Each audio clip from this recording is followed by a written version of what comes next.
I'm going to be showing you how to recover deleted activity on Strava. So it's really easy, so let's get right into it. So make sure you have opened your Strava app and you're in the app. You must log into the Strava app for this. Just go to the option of view and you have your activities right over here. So you cannot actually recover your deleted activities through the app. What you need to do is open a browser and find the Strava website. So it's right over here, and just to log in. You also must know that you can only recover deleted activities within the 30-day period.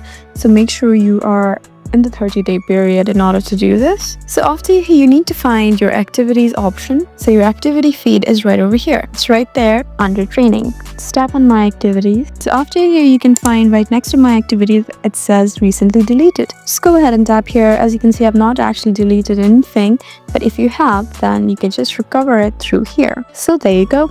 I hope this video was helpful for you.